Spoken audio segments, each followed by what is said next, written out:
Content warning. Echo can be emotionally intense experience and may not be for everyone. Echo contains themes of adult nature, including violence, torture, drug usage, and harsh language. Viewer discretion is advised. Kind of out in the middle of nowhere, isn't it? This isn't the reservation yet, right? I look towards the horizon. I can make out the familiar glint of Blue Diamond Casino past one of the rolling hills. Everything out here is in the middle of nowhere, but no, the reservation's on the other side of this casino. You guys ever go there? No, I'm not much for gambling. I bet gun skins on ranked matches online sometimes. That place is mainly really for old people, packed in their RVs. Flynn and I were talking about it the other day. Like, they paint the ceilings all blue sky colored, don't display any clocks, and simulate sunlight inside. Trick the seniors into staying longer.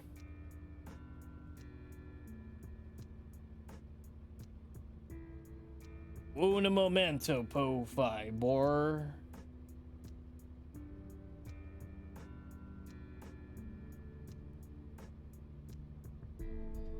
That's messed. Capitalism at its finest, dude, man. Is that my nickname now? What? Dude, man? Sounds like Daxton. Most people default to Dax. Your destination is ahead in 400 yards. Carl seems like he's about to say something, but quiets as we all see our destination. Oh, geez. I turn off the road and the loosely packed gravel seeming to scatter under my tires. We're here. It's a long red building. The exterior is mostly dilapidated, the wood siding falling apart in places. I can see only two windows, both of which have colored construction paper blocking the view inside. There's no signage indicating what the hell the name of this place even is. Well, at least none right now. It looks like there is some broken neon lettering along the roof's edge, but I can't make out anything legible from it. There's about a half a dozen cars parked behind the building. Flint's truck is the only one out front. He's here for sure. Salamander reaches into his pocket and, to my surprise, pulls out Flint's phone. When did you grab that? Daxton cocks his head at me, holding up the phone. Right after we looked at it. I rub my forehead. Were Daxton and Carl really inside the house with me earlier? I just didn't notice them?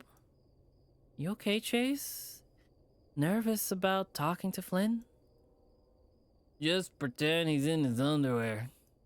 Then intimidate him with your erection until he's no longer mad at us for stalking him. Aram nods sagely, giving me a bit of a serene look. I stare back at him. That's how the gays work. I read it on a blog site. He holds up his phone. The one with all the gays. I feel myself smirking a little. I'm fine, guys. Just had a little weird nap earlier. Still getting my brain unfuzzed. Cool, but Carl looks back towards the building. I'm still gonna chill here in the car. He clears his throat, sitting more upright. Tactical support. Daxton covers his face with his dark hands. Cadet Hunter and Lieutenant Daxton, prepare to beam out. Thanks, Captain Carl. Make sure to scan for life signs and report any anomalies.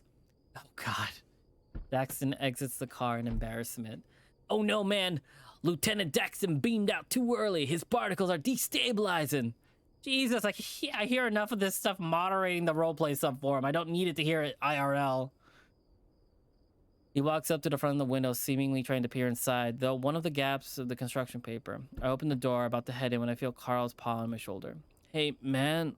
I blink some, looking back at him. The parking lot light overhead gives us fur a sort of orangey appearance, and his eyes look blue. Huh? You've been, like, really quiet tonight. I know I haven't been around you in 2 years, but you're still acting. I don't know. Weird from what I remember. Carl, just don't worry, okay? He looks to the building. You know how he gets, but overall, Finn's cool. He leans back into a seat, pulling up his phone. The illuminating blue glow of the screen replaces the faint orange of the streetlight. Just don't tell him I said that. I exhale, smiling despite myself. All right, Carl. I turn around, pausing. I know you have your interview, but we should talk later, catch up properly. You know it, man. And I'm glad you're getting along with Daxton, truly. I see him grinning in the rearview mirror. It's weird. He's like someone I met online, but like in real life, you know? I'm not sure I follow. Don't worry about it. Don't get murdered in there. I snark dryly. I'll try not to. Ooh, comfies. Tums on comfies. Seeing Daxton against the side of the building, I can't help but think he looks downright eerie. He doesn't have scales like Flynn, so his rubbery black color that blends into the shadows as specious as it sounds. When he turned towards me, his eyes stick out like headlights in the night. Hey, Chase, check this out. He beckons me over towards a small metal sheet by the door. I step closer. Some words are engraved in the front. So you heard of us. A winky smiley face is pictured below the text. What the hell? I know, right? He moves towards the door, his thick tail flicking anticipation. I'll just say anticipation. Sway behind him. Anticipatory sway? I'm surprised he can control that thing. Watch it be locked. Might as well try. After you, Lieutenant. Don't start. He grasps the handle and the door opens with ease. Daxton looks over to me once more and we sweep inside. Well, decades worth of cigarette smoke and dust hits my nose instantly. Daxton coughs, trying to muffle himself as we see the shadows of various patrons throughout the dimly lit bar. Everything near the counter is illuminated up with a sort of green tinge, while the rest of the establishment has red lighting. Well, in the place it does have lighting. I've never been inside a restaurant bar this dark before. The walls are mainly decorated with faded 1950s beer adverts, and mounted CRT monitors near the entrance look to be streaming an old cricket match. I don't see any bartenders or waiters. Nobody's behind the bar. Huh? Daxton half speaks, half whispers. Maybe we should take a seat so it doesn't look like we're gawking. Yeah, good idea. Move towards the closest table to the entrance. The location leaves us completely enshrouded in darkness. There's a lamp above us, but it looks broken. The copper wiring hanging out where the light bulb is supposed to go. I haven't seen Flynn yet, have you? It's hard to see in here. I sort of assume salamanders have better night vision. No, not yet. Squinting, I try to get my eyes to adjust the darkness. Two large figures get up from their bar stools and head towards the pool's side table, each grabbing a cue. They both appear to be equine, middle-aged and male, decked out in polo shirts and slacks. The two wouldn't look out of place at a country club Greenway, but here they stand out something fierce. I realize that there's a much smaller person behind them, a fennec girl with big, lengthy head fur that goes down to her shoulders. One of them, the one in the teal polo with a beer gut, sets out a rack and pulls the balls on the table. The other horse with the red polo and graying muzzle speaks up, shaking his head and pointing towards the balls in the triangle. I can't make out what they're saying, but it sounds like he's insisting that the 8-ball always goes on top. The teal shirt one lets out a dismissive noise, making a point of placing the 8-ball somewhere in the center of the rack. I feel my phone buzz in my pocket. Quickly reaching down, I check the message. It's from Leo. We're all gonna hang out at your old hood tomorrow at 2. Would be good if you come. That's some welling of guilt. That same welling of guilt takes hold in my chest like stones in my ribcage. More text from the evil X? I glance up at Dax in surprise, the salamander having turned to face me. Again, I'm wrought with how fucking eerie his bright eyes sticking out of the blackness that's staring right at me is. He's not evil. Yeah, he is. You folk all get super antsy every time he texts you. Like, an X is just that, an X. You don't gotta worry about them anymore. I mean, you're right. Daxton crosses his forearms and rests them on the table for a moment before hastily pulling them back. He grimaces, wiping his arms on the fabric of his shirt. Looking down, I can see that it has been a while since the service table has been properly wiped down. There's no napkins inside either. I peer at the message again, trying to think of what to say in response. Well, the circumstances are kind of different here. He's been one of my closest friends since I was really young, and when I left town for college, we never actually broke up. Oh. The skin of his face pulls tighter, though I can't make out what expression he's making. So he's not actually your ex then. We haven't been together in 3 years. Hell, before this trip, I haven't even spoken to him in at least 12 months. It's not exactly true at all now, is it? The heavy feeling in my chest grows stronger. Look, I don't have time to go over the past 15 years of our relationship. He holds up a flat, rubbery palm. Sorry, just trying to get to know you and all. Turns back around, smooth, Chase. I type back and reply to Leo. I'll be there. The sound of being bellied laughter from the pool catches my attention. The red polo equine slaps the back of the smaller Fennec, who looks to have just made a pretty nice shot. Her head fur flutters in the front of her face and then slips right off, falling into the pool table, a wig. I realize now that the Fennec isn't actually a girl at all, at least not physically. Daxton saw it as well, and we exchange a brief glance. The two men don't seem to pay much mind outside of the brief chuckle. Behind them, a red light flicks on, and another group becomes visible at the table to the rear. There's a 30-something-year-old German Shepherd with pompadour cut head fur and a black muscle shirt stretched taut over his large chest. He's watching the billiards game intently, his arms around the back of the seat next to him, and in that seat is Flynn, staring right at me. Fuck. God, how long has he been there? Could he see us the whole time? Daxton sees him too, the salamanders forcing a toothy smile and waving at his roommate from across the bar. Flynn doesn't wave back, he just keeps staring. Seconds pass and nothing happens. We just sit here, and he sits there, and neither of us move. Eventually, Daxton pushes himself up to his feet, and I reluctantly follow suit. Everything goes quiet as we make our way to the other table. I feel a tingling sensation around my whiskers that goes all the way back to my spine. I don't belong here. I can't tell if the pool table group is looking at me, but it feels like they are. Well, holy shit, would you look at that? An otter in my water. The German Shepherd speaks up with an accent that sounds more West Coast than Southwestern. He drops his arm from Flynn's chair, beaming at me with his reddish brown eyes. The canine turns his attention towards Daxton, eyeing him over. Salamander has his hands folded together, smiling nervously. And Daxton? Daxton blinks. Evening, have we met? The man chuckles. Nah, but I've seen you before. Whenever I come by to Scaly Boy's house here, you're always in your room, all loner-like. Flynn's slitted gaze flicks from Daxton to me. His expression seems to harden before my eyes. The fuck you doing here? His scaled fingers curled up into a fist briefly before unfurling, the large lizard fidgeting in his seat. His tie is gone, and he's unbuttoned most of his shirt. Okay, play cool, Chase. Found your phone with the invite to this place. It was all propped up and everything. I say the last part with a bit of accusing tone. Flynn narrows his eyes slightly. Invite? You didn't tell me you were bringing some friends. That's a first. The shepherd grins again, tension so thick that you could cut it with a knife. Doesn't seem to dissuade his cheery demeanor. I didn't. He makes an acknowledgement grunt, his gaze flicking between us for a moment. Well, I'm Ryan, you know Flynn, and I know Daxton, so who are you? He looks at me expectantly. If I could speak, Flynn does. Chase. His tone is terse, brooding outright warning. Chase! Ha! Fucking otters are cute as hell. Like, you got your wee stubby fingers, plus you're all squeaky and shit. I blanch, not sure whether to be flattered or offended. I look down at my fingers. Ryan just grins and the red light glistening upon the enamel of his fangs. Take a seat, you two. Good to see Scale Boy actually has friends. Daxton looks down at one of the red fabric chairs with a wary demeanor. Well, as long as they're not too sticky.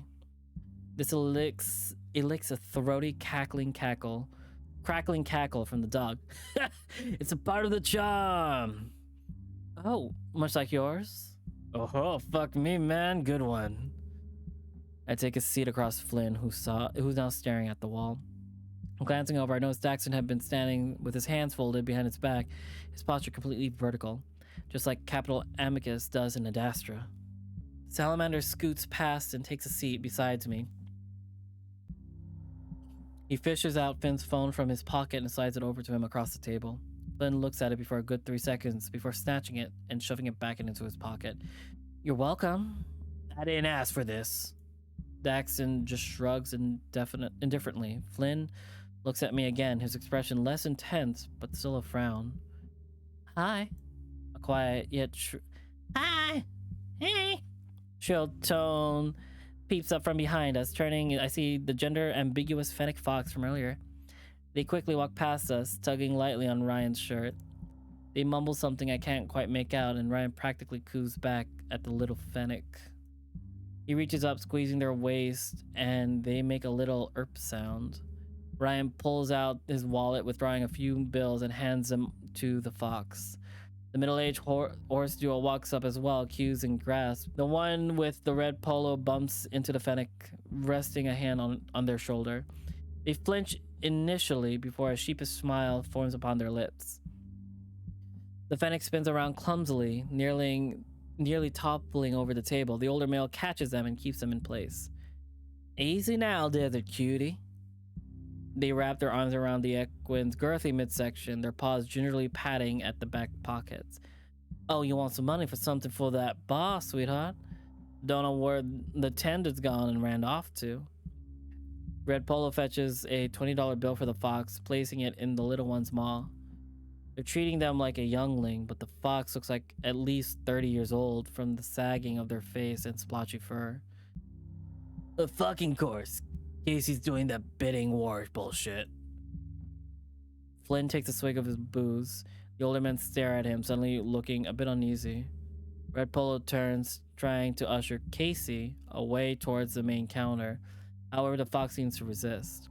They squirm, quickly withering out the equin's grasp and stumbling their way towards Flynn, nearly crawling on top of Ryan to do so. Everyone seems to freeze in place as the fox pushes their muzzle up close to Finn's. Shut up. Flynn looks dull-eyed back at the fennec. I don't got any money for you. It's okay, I just want to make you less grumpy. They look at each other, saying nothing. Flynn parts his lips slightly, and the fox pushes their face against him. Their maws meeting in a deep kiss. His eyes go wide for a moment, then shut tight, returning all the affection just the same. My heart feels like it stops, and my sweat goes cold. I feel sick, like I want to puke or something. I mean, I had sort of felt deep, gnawing feelings since I saw Ryan's arm around Flynn, but I guess I wasn't prepared for something so visceral. But I don't do anything. I just sit there and watch. Ryan, meanwhile, grasps the fox's rear, grinning in the Cheshire way he does. Good to see you're not spousing sourpussing the whole night, Flynn. Are you kidding me right now? Fucking whore. Leaving his friend behind and making his way towards the exit with a few huff swears. The teal polo male, who is some sort of Shire/Clydesdale type, watches him leave but doesn't follow. Says the married man. Casey pulls back from Flynn, and a string of saliva still hanging between their lips. Flynn's nostril flare as he exhales upon the fox's face. That seemed to set Casey off, and they kiss him again with more ferocity. Daxton is looking at me now, his eyes wide, the salamander sighing mouth. What the fuck? I don't even have the capacity within me to respond with anything other than a curt nod. Wow, putting on a show for the new friends. Teal Polo is looking down at Daxton, and I know. Well, nothing the festivities. What the fuck? Well, nothing the festivities. You young'uns want a drink or something? I'm Mike. Nah, we're good. I'll have 2 doubles of whatever tequila is the cheapest. Mike blinks. I'll be right back then, kid. Let me find the bartender. Rob's back in the smoke room, Seabiscuit. He uses his free hand, the one currently not groping the fox's ass, and points towards a wooden door in the corner of the room by a potted plastic Seguro. The smoke room. Mike gives Ryan an uneasy look. I get the impression that from his demeanor and the casino wristband he's wearing that he isn't a local. Well, I'll be back then. He forces a smile before turning and heading towards the aforementioned smoke room. Ryan crosses his legs, letting his head roll from side to side before speaking. I think we should head there too, right, Flynn? Flynn and the fennec part lips again. The Gila looks at me before responding. All right. Man, what's wrong with you? All eyes shift off to Daxton now. Flynn grunts. You don't get to fucking judge, creep ass. Watch me jerk off at night, but can't stand the sight of me macking on someone? For fuck's sake. The round-faced salamander jaws go slack. Ooh, you've been busted, Daxton. Watching and not helping out. A real grave offense. What? What the hell are you even talking about? Daxton looks at me. I say nothing, thinning my lips. You know what I'm talking about. I truly don't. Hey, let's not play he said, she said. Aight. Daxton, Chase, you like the party? The dog reaches into his pocket. The fennec turns from Flynn, biting their lip as they begin to lean on Ryan's shoulder. They wiggle their hips in such a manner that Flynn gets a face full of fuzz. Nagila sputtering a bit. I'm reminded of the long bus rides home with Jenna and Flynn back in junior high. Not that Jenna acted anything remotely like Casey, though. Flynn would be the aggressor, pulling on her fur and making their native jokes until Jenna would donk him right in the nose with a biology textbook. Ryan withdraws a small plastic baggie about six tiny white spheroid dots inside. They kind of look like that expensive Pebble ice cream they sell in the theme parks. I only wish Carl's parents would start selling that stuff, but they said it was just a gimmick and that it doesn't make the ice cream taste better. He opens the baggie, placing one of the pebbles on the eager fennec's tongue, then his own. The German Shepherd rises up to his feet. He's large and also tall as Leo. He extends a baggie to Daxton and I. Before we can respond, Flynn interjects, swiping the baggie and closing before handing it back to Ryan. Yeah, nah, fucker.